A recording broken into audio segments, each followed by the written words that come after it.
السلام عليكم ورحمة الله وبركاته. أهلا بكم في مطبخ ماما مليكة. اليوم جبت لكم وصفة جديدة اللي هي بسبوسة الشوكولاتة. طبعا في ناس كتير سألوني عنها، حبيت أنزلكم طريقة اليوم وشاركها معاكم. إن شاء الله وصفة اليوم تنال إعجابكم. تعالوا نشوف مع بعض المقادير وطريقة التحضير، وأتمنى لكم فرجة ممتعة.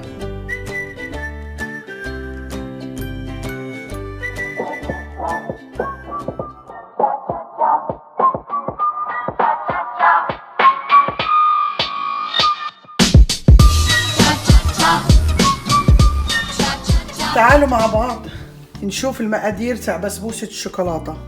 بنحتاج كاسة ونص من السميد المتوسط، لا هو خشن ولا ناعم، نص كاسة من السكر، نص كاسة من جوز الهند، 3 بيضات يكونوا بدرجة حرارة الغرفة، وربع كوباية من اللبن الزبادي اللي هو اليوغرت، في عندي معلقتين صغار بيكنج باودر، معلقتين صغار من فانيلا سائلة، فيك تستبدلي الباودر طبعا حطي معلقة صغيرة، وعندي 3 معالق كبار من الكاكاو الخام، وفي عندي معلقة صغيرة من الزبدة هاي عشان ندهن بيها القالب تبعنا، وعندي قشطة تقريبا ربع كوب، وعندي شوكولاتة، عندي شوكولاتة سودا وشوكولاتة مع حليب، طبعا أي ماركة أنت بدك إياها، وعندي نص كاسة من الزيت النباتي. هي كل المقادير اللي بنحتاجها للبسبوسة الشوكولاتة. طبعا وبدنا رشة ملح عشان ما أنسى. يلا تخليكم معي وتعالوا نحضر مع بعض ونشوف كيف بدنا نحضر وصفتنا. أول شي ندهن القالب تبعنا بالزبدة، نحطه على جنب. فيك تدهنيه زي ما بدك، زيت وطحين، زبدة، طحينة، سمنة، اللي بدك اياه، بس انا بدهنه بالزبدة بكفي كافية. اول شي بنحط البيض، 3 بيضات تبعونا، مع نص كوباية سكر، مع نص كاسة، شايفين انا الكوب المعياري، فيكم تقيسوا باي كوب عندكم بس بنفس الكوب، نص كوباية. بنحط الفانيلا مع بعض، الفانيلا هلا بنخلطهم مع بعض. شايفين خلطته كيف منيح؟ هلا بنضيف علبة القشطة تبعنا، شفتوا كيف طلعت بسرعة؟ وبنضيف عليه اللبن. إذا ما بدكيش تحطي قشطة فيك تحطي 3/4، يعني كاسة إلا ربع لبن يوغرت إذا ما متوفرة القشطة بصير. وبعدين بنحط لنا الشوكولاتة الخام، كاكاو. هلا بعد ما خلطنا الخليط السائل، هلا نخلط مع بعض السميد، مواد الجاف مع بعض. بنجيب بول اكبر وبنحط فيه كاسة ونص من السميد زي ما قلت لكم المتوسط مش الخشن، ونضيف عليه نص كاسة من جوز الهند، ونضيف عليه البيكنج باودر، ونضيف عليه الملح ربع معلقة. وهلا نخلط كل المواد مع بعض. هلا بنضيف الخليط السائل تبعنا، هلا نخلطه مع بعض لحد ما يتجانس.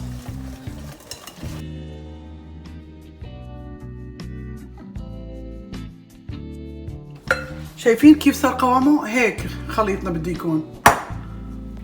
هلا بنغطيها بالمشمع. هي الخليط تبعنا بعد ما جهزناه غطيته بالمشمع. هلا بدي اتركه في الكاونتر هون برا ساعتين زمن، لانه ما بدي اخبزه انا على طول، بدي انا حبة سميد تفتح معانا عشان يطلع معانا البسبوسة مرملة وتنجح معانا. واذا فيك تعمليها قبلها بيوم وتحطيها بالثلاجة لسه احسن واحسن. هلا نخليه خليطنا برا، وان شاء الله برجع لكم عندي الخبز. هلا بدنا نعمل القطر تبعنا. بنحتاج كاسة وربع من السكر، كاسة ونص من الماء، معلقة صغيرة من الفانيلا، معلقة كبيرة من عصير الليمون. هلا بدنا نخلط كل هدول على البارد، وبعدين بنحطهم على النار. بنحط كوباية وربع من السكر. بنحط عليهم المي كاسة ونص، معلقة ليمون، ونحط عليهم معلقة فانيلا صغيرة. ما بنحط ماء الزهر لانه هون نحن عنا البسبوسة تبعتنا بطعم الشوكولاتة. معلقة صغيرة ونخلطهم مع بعض. هلا بدنا نحركهم على النار ونحطهم يغلوا. بدي اخليهم يغلوا، بعد ما يغلوا بدي اوطي النار عليهم على الاخير وارجع لكم. هيو بعد ما غلي بدي اوطي عليه النار على الاخير واخليه من 7 دقايق ل 8 دقايق. هي هالخليط تبعنا بعد ما مر ساعتين بالثلاجة. انا طبعا كنت مشغله الفرن قبل ربع ساعة على 350 فahrenheit اللي هي 180 سلسيوس. هلا بنخلطها، نعاود نحركها منيح، وهلا بنديرها بالقالب تبعنا.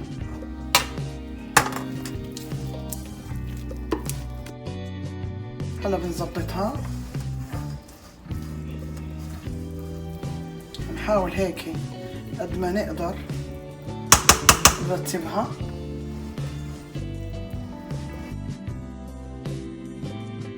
هلا بدي ادخلها الفرن، تاخذ معي من 20 دقيقة ل 25 دقيقة بس على الرف التحتاني. بس اشوف الجناب تبعها تحمروا بطلعها فوق واخليها تتحمر 5 دقايق بس، بضلي جنبها. انا عادة على حسب فرنك، في بتاخذ 20 في 25. زي ما قلت لك خليها لحد ما تشوفي الجناب تحمروا، بعدين بتطلعيها فوق تحمري وشها 5 دقايق. وهلا بس تخلص برجع لكم ان شاء الله.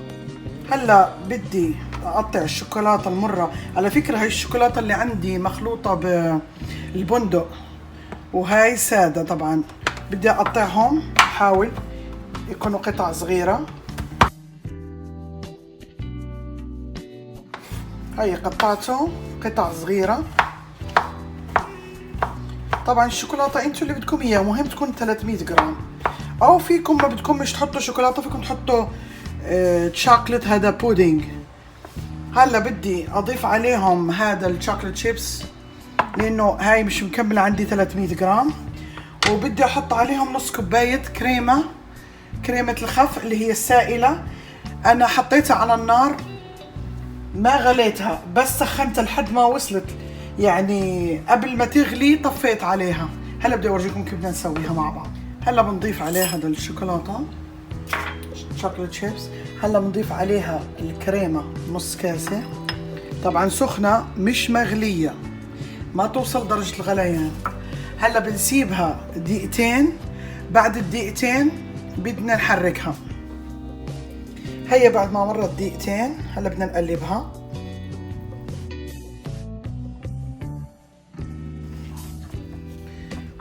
شايفين هيك خلص، هيك الشوكولاته تبعتنا جاهزه خلص. بس بدي اطلع البسبوسه تبعتي من الفرن، بدي اورجيكم كيف بدنا نخلص. نسقيها بالقطر ونحط عليها الشوكولاته. خليكم معي لا تروحوا. هاي البسبوسه تبعي بعد ما طلعتها من الفرن اخذت معي 25 دقيقه من تحت و5 دقائق من فوق، وفحصتها بنكاشه اسنان توت بيك وطلعت نظيفه. هلا بدنا نحط لها نعملها ثقب عشان تتشرب القطر. هلا عملنا فيها ثقوب.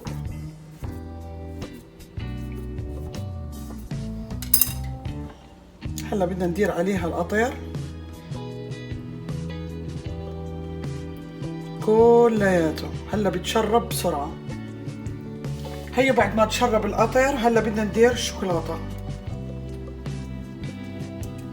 بي محلها ريحه عن جد شكلها طيب والريحه ما احكي لكم، عن جد لازم تجربوها. زي ما قلت لكم اللي ما بدها تحط الشوكولاته مش مشكله، تحط شوكليت بودينج.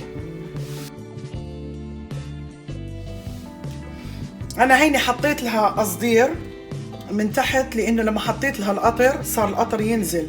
انت حاولي تحطيه من الاول قبل ما تخبزيها في الفرن عشان ما بتعرفيش ممكن تنزل لك. انا ما نزلت، بس عند لما حطيت لها القطر نزل شوي، فتأكدي تحطي لها قصدير من الاول. وطبعا بدنا هلا نخليها برا تقريبا لحد ما تصير درجة حرارة الغرفة، وبعدين بنحطها بالثلاجة ساعتين وبعدين بنقدمها، وبرجع لكم بورجيكم عند التقديم. هي البسبوسة تبعتنا بعد ما خليتها في الثلاجة ساعتين، هلا طلعتها وبدنا نزينها مع بعض. هلا بدنا نقيمها. اول اشي نحط لها بالسكينة. هي بعد ما شلنا البسبوسة تبعتنا من القالب، هلا بدنا نزينها بالفستق الحلبي تبعنا هيك. انا بشرته خشن، ونحط لها شوية من الورد المحمدي.